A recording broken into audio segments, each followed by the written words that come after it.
व्यवस्थित दिसतंय? हो हो. नमस्कार, मी किशोरी आरडे. मी आज इथे कर्जत पोलीस स्टेशन इथे आलेली आहे.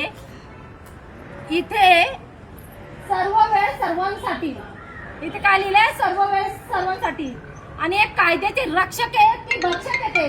इथे महिला असो किंवा एखादा पुरुष असो, तो जर न्याय मागायला आला तर ही लोक हाकलून लावतायत, दमदाटी करतायत, कायद्याचा दुरुपयोग करतायत.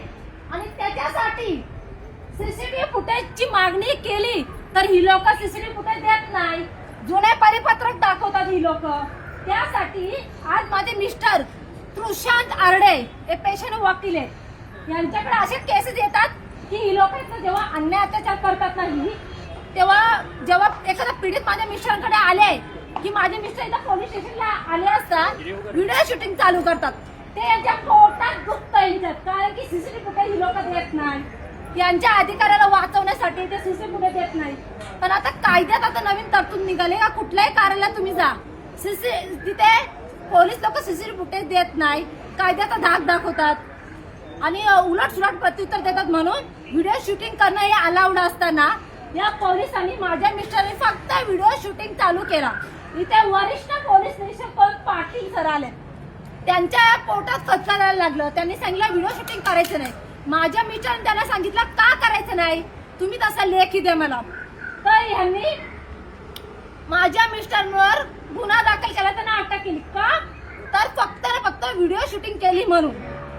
माझे मिस्टर काल आले होते इथे, तर त्यांनी व्हिडिओ शूटिंग केला, हा राग मनात धरला आणि या पोलीस स्टेशन नेरळ पोलीस स्टेशनने खोटे गुन्हे दाखल केलेले आहेत. या डीवायएसपी सरांनी, हे राहुल गायकवाड या डीवायएसपी सरांनी खोटा अहवाल तयार करून माझ्या मिस्टरांना आम्हाला अडकवण्याचा प्रयत्न वारंवार केलेला आहे.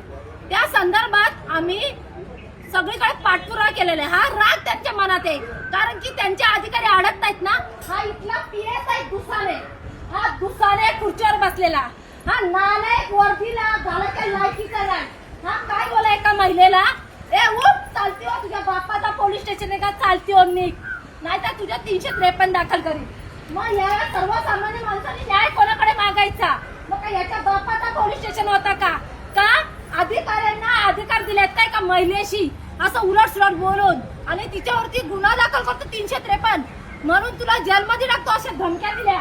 तेव्हा देखील सीसीटीव्ही फुटेजची मागणी केली, पण या पोलिसांनी सीसीटीव्ही फुटेज दिला नाही. म्हणून तर कायदा काय सांगतो आता की पोलीस लोक सीसीटीव्ही फुटेज देत नाही, म्हणून कुठल्याही कार्यालयामध्ये तुम्ही व्हिडिओ शूटिंग करू शकता का, एका सर्वसामान्याच्या एक न्यायासाठी. हा तर यांना ते जर झालं म्हणजे यांनी माझ्या मिस्टरवर खोटा गुन्हा दाखल केला. म्हणजे या लोकांना अधिकार दिले खोटे गुन्हे दाखल करा, एखादा स्ट्रॉंग हे करा, हा टेबला करून पाकिटा घ्या, नाही का, हे याला त्यासाठी. मग यांना खुर्ची सर्वसामान्य माणसासाठी नाही दिली, मग यांना का पैशासाठी दिली काही तशी.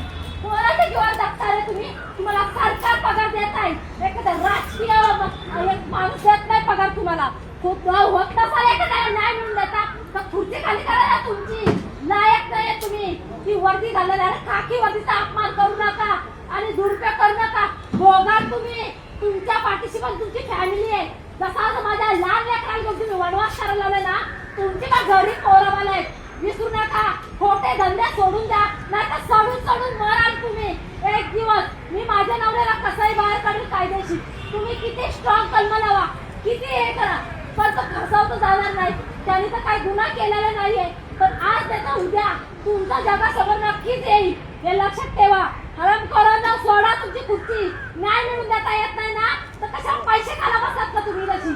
हा त्यांच्याकडून पैसे घेता तुम्ही हरामखोरांना, एखाद्याला न्याय मिळून देता हात लावून लावता. हा काकी वर्दीचा तुम्हाला इतका माज आहे का, काकी वर्दीचा तुम्ही दुरुपयोग करताय. हा तुम्हाला सरकारने कशासाठी दिलंय हे तुम्हाला, हा शासनाची नोकरी करताय का हरामखोरांची दलाली करताय तुम्ही? हा खोटे धंदे करायला लाजा कशा वाटत नाही तुम्हाला? लाजा वाटत लाजा धरा. नसल न्याय मिळून देताय तर या पोलीस स्टेशनात ताला लावा. लायकी नाही तुमची एखाद्या महिलेला न्याय मिळून द्यायची. खोटे धंदे करता, खोटे पुरावे तयार करताना तुम्हाला लाजा कशा वाटत नाही? हा लाजा कशा वाटत नाही? आणि नंतर बोलता आमचा पोलीस अधिकारी चुकला, नंतर बोलतात हे हरामखोर आमच्या पोलीस अधिकारी चुकला, त्याला माफ करा. आणि काय रे सर्वसामान्यांचे तुम्ही खोटे गुन्हे दाखल करता तेव्हा तुम्हाला लाजा वाटत नाही का? लाजाने वाटत तेव्हा लाजा विकता का तुम्ही? बेमान होता तुम्ही खाकी वर्दीशी, नायक तुम्ही. एखाद्याला न्याय मिळून वरती जाण्याचा अधिकार नाही